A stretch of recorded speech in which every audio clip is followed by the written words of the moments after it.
हम बात करेंगे यूनिट एंड मेजरमेंट के बारे में कि किस तरीके से चीजों को मापा जाता है। सबसे पहले तो हम ये जानेंगे कि फिजिकल क्वांटिटीज क्या है।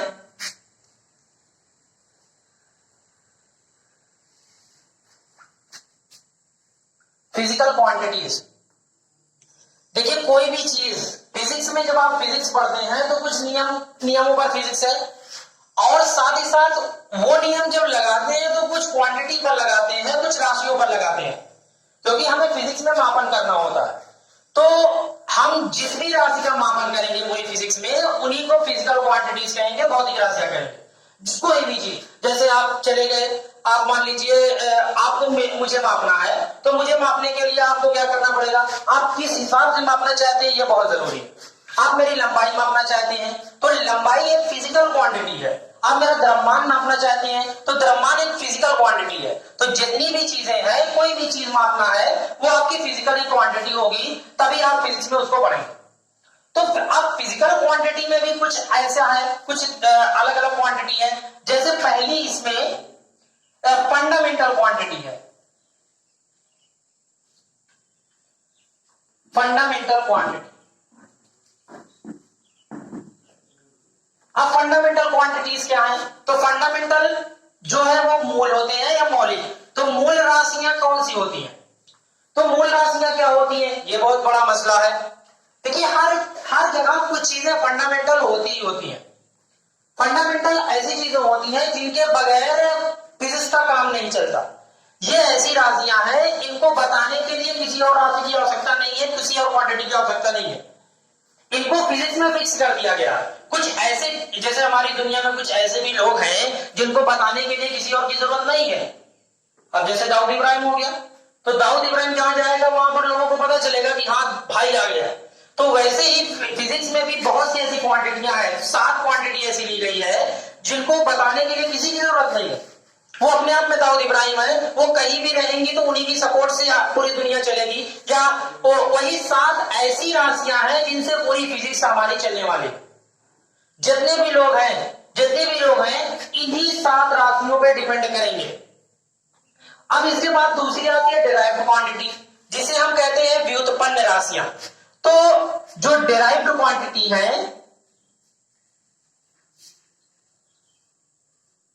डिराइव्ड क्वांटिटी जो है वो आपकी ऐसी क्वांटिटी है जिनको बताने के लिए इनकी जरूरत है।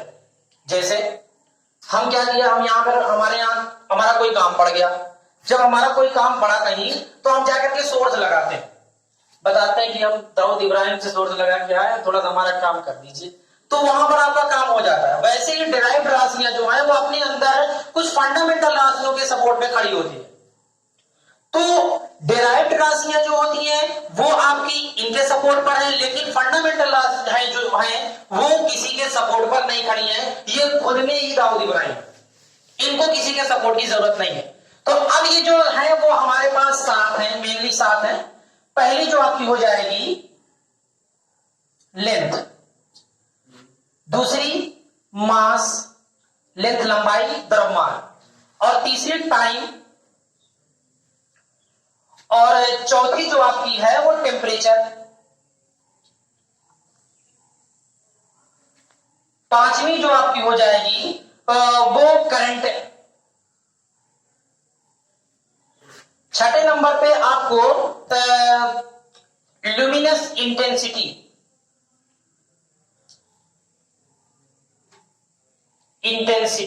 ये चमक जो होती है, लाइट की जो चमक है, और जो लास्ट की है वो है अमाउंट ऑफ सब्सटेंस।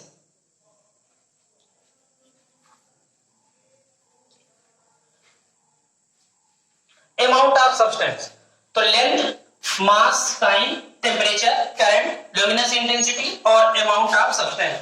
तो ये ऐसी राशियां हैं, यही 7 ऐसी राशियां हैं जिनको हम मूल राशियां कहते हैं। इनके बगैर फिजिक्स में कहीं काम नहीं चलेगा। आप कोई भी राशि ले लोगे, कोई भी क्वांटिटी लोगे, इन 7 पे डिपेंडेंसी उनकी जरूरत है। इन 7 के अलावा जो है जितनी भी राशियां सब इसी पे डिपेंड है, और वो क्वांटिटी जो है वो डिराइव्ड क्वांटिटी कहलाती है या व्युत्पन्न राशियां कहलाती है। अब आपको ये जानना है कि हम इसको मीजर कैसे करें, किसी भी क्वांटिटी को अगर आपको मेजर करना है तो आप कैसे करेंगे ये बताओ। मैंने आपसे कहा कि ये दाऊद इब्राहिम है, उसको दाऊद इब्राहिम ने समझो। अब दाऊद इब्राहिम को अगर कोई काम पड़ गया तो वो काम खुद करेगा? नहीं करेगा। किसको? अपने चेले चमचों को भेजेगा काम कराने के लिए। जैसे कि मैंने कह दिया कि दाऊद इब्राहिम को किसी का मर्डर करवाना है तो वो अपने चेलों को भेजेगा, जा भाई इसका मर्डर कर दिया। तो ऐसे ही जो फिजिक्स में जितनी क्वांटिटियां हैं जब उनको मेजर करना होता है तो अपने चेलों को से काम लेती है और उन चेलों को ही हम यूनिट कहते हैं। तो जितनी भी फिजिकल क्वांटिटियां हैं, ये 7 क्वांटिटी के अलावा भी जितनी भी है, सब कुछ ना कुछ ऐसी एक यूनिट रखती हैं जिसमें उस क्वांटिटी को मेजर किया जाता है या फिर जिनसे मर्डर करवाया जाता है। तो अब हमें किसी चीज को मेजर करना है, मेजर करने के लिए क्या करेंगे ये सोचने वाली बात है। जैसे मान लो तुम्हें मुझे मेजर करना है कि मैं कितने किलो का हूं, ये आपको एक मोटा उदाहरण दे रहा हूं। तो आपको मुझे मेजर करना है तो मेजर करने के लिए हम क्या करेंगे, मेरा एक भाग यहां से काट करके निकाल लो, ऐसे काट करके निकाल लो। अब निकाल करके मान लो, इसको कुछ मान लो, मान लिया कि ये 1 है, 1 कुछ भी 1 किलोग्राम 1 ग्राम 1 लेंथ कुछ भी मान लो जो आपको बने, मान लिया ये 1 है। अब ये पहला भाग काट करके निकाला, अब दूसरा निकाला, तीसरा निकाला, चौथा निकाला, ऐसे काट करके निकाल दिए मेरे सारे भाग। जब काट करके निकाले तो आपने क्या देखा, मेरे टोटल मान लीजिए 65 भाग हुए 65। अब जब 65 भाग हुए तो आपने क्या किया, आपने अब वो 65 भाग, तो आपने कहा कि आपके 65 भाग हुए हैं। अब ये वाला भाग जो है आपने माना है, मैंने मान लिया कि ये भाग 1 किलो है, एक भाग को माना कि 1 किलोग्राम है। अब जब 65 भाग की तुलना इससे करूंगा तो मैं टोटल कितने किलोग्राम का हो गया, 65 किलोग्राम का। तो यही चीज है मापना। तो किसी भी चीज को मापने के लिए क्या करते हैं, पहले उसका एक भाग काट करके निकाल लेते हैं और उसको मान लेते हैं। तो जब जो भाग काट करके निकालते हैं और मानते हैं वही आपका यूनिट कहलाता है। उसको एक भाग है, एक यूनिट एक ही के लिए ली जाती है, तो एक भाग वो यूनिट कहलाता है। और यूनिट को अब क्या किया, उसको पूरा काट करके निकाल करके फिर उसके बाद जोड़ दिया सबको, या फिर तुलना कर दी सारे भागों की, इससे यही तुलना करना ही क्या कहलाता है, मेजरमेंट या मापन कहलाता है। तो मापन के लिए क्या करते हैं, कुछ नहीं करते, बल्कि हम किसी भी चीज के मापन के लिए उसके एक भाग को क्या करते हैं, मान लेते हैं कि इसका इतना भाग कुछ है और उस भाग को यूनिट कहते हैं, मात्रक कहते हैं। किसी भौतिक राशि के मापन के लिए हम उसके एक निश्चित भाग को मानक मान लेते हैं और उस मानक को जो नाम देते हैं उसे मात्रक कहते हैं। किसी भौतिक राशि की तुलना, किसी भी भौतिक राशि की तुलना उसके मात्रक से करना ही मापन कहलाता है। हमने क्या किया, मेरा 65 भाग था, 65 भागों की तुलना कर दी एक भाग से, तो बता दिया कि ये 65 किलोग्राम का है। तो किलोग्राम जो है वो मेरा मात्रक होगा और जो 65 है वो न्यूमेरल वैल्यू है या फिर एक आंकिक मान है। तो आप याद रखिएगा, कोई भी अगर फिजिकल क्वांटिटी है तो फिजिकल क्वांटिटी जो होगी, अगर उसका मेजरमेंट करना है तो मेजरमेंट के लिए उसके 2 चीजें चाहिए, एक तो न्यूमेरल वैल्यू चाहिए,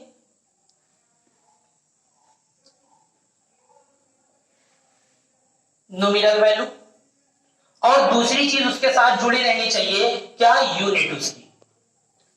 तो बिना यूनिट के मापन बहुत बेकार है, बहुत बेकार माना जाएगा, क्योंकि जब तक आप यूनिट नहीं बताएंगे तब तक आप उसकी उस क्वांटिटी के बारे में ठीक तरीके से डिफाइन नहीं कर सकते।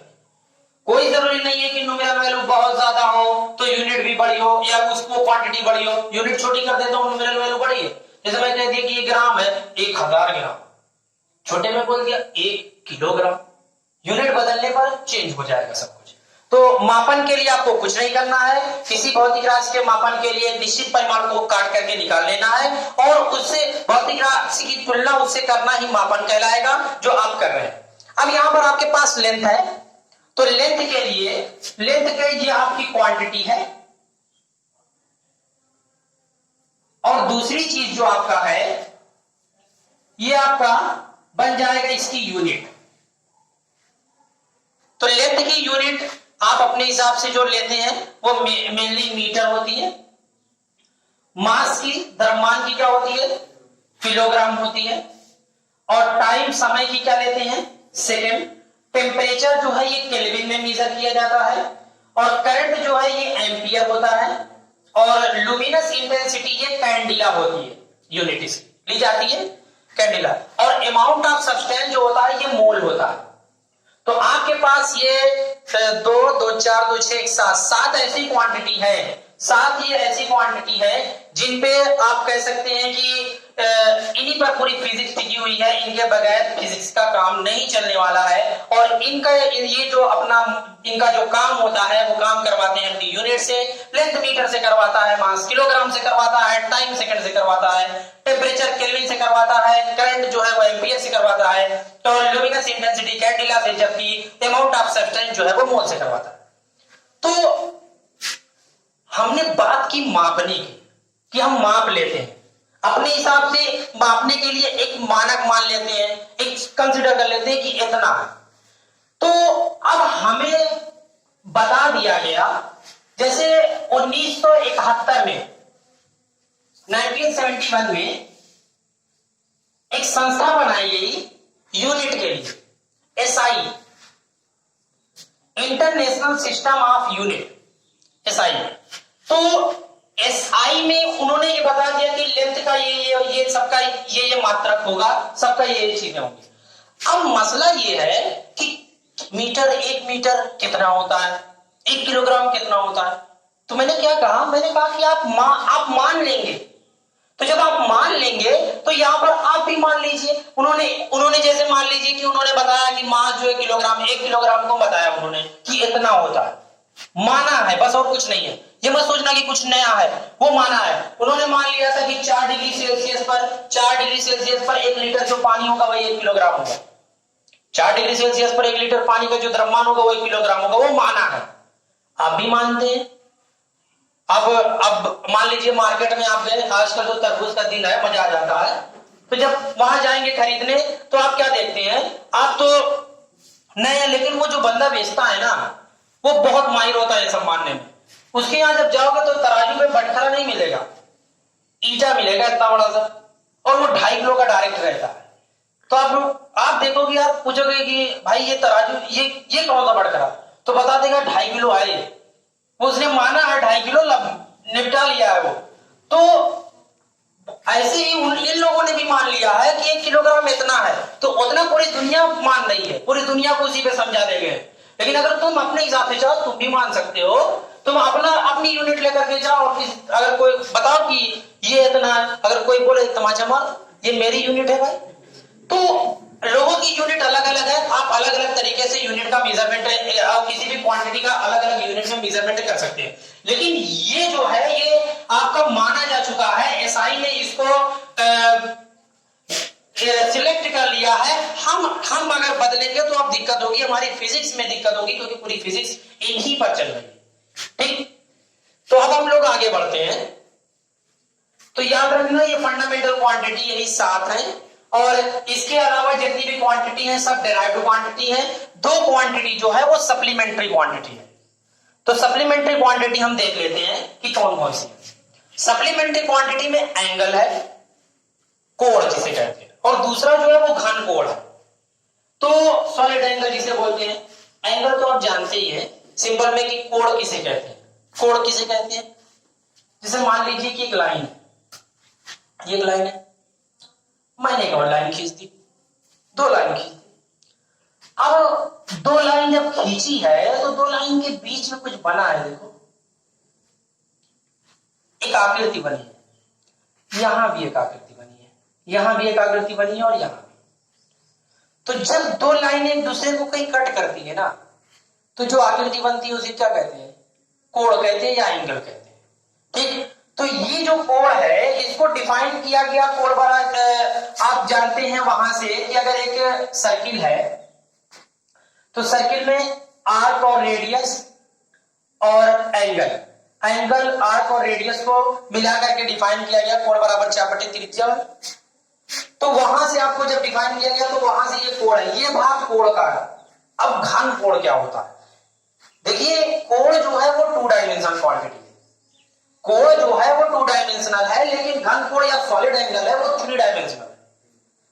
जब हम तरबूज खरीदने जाते हैं तो तरबूज खरीदने के लिए उसको पहले कटवाते हैं, और जब कटवाते हैं तो उस पर चारों तरफ से छुरा लगवाते हैं और एक भाग ऐसे निकालते हैं।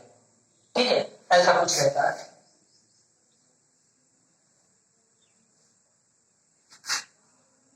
ऐसा कुछ भाग रहता है ऐसा। तो ये जो भाग कटवाते हैं तो ये टोटल एंगल जो होता है ना, ये एंगल जो है सॉलिड एंगल कहलाता है। तो ये दूसरी क्वांटिटी है, ये जो सप्लीमेंट्री में है, तो इसका जो मात्रक होता है वो रेडियन होता है, जबकि इसका जो मात्रक होता है वो स्टेरेडियन होता है। तो ये दो क्वांटिटियां हैं जो रेडियन और स्टेरेडियन में मापी जाती है, जो सप्लीमेंट्री क्वांटिटियां हैं, इनसे भी हम फिजिक्स में काम लेते हैं। ठीक, तो आज के लिए बस इतना ही। अगले लेक्चर में हम और डायमेंशन एनालिसिस पे आगे बढ़ेंगे।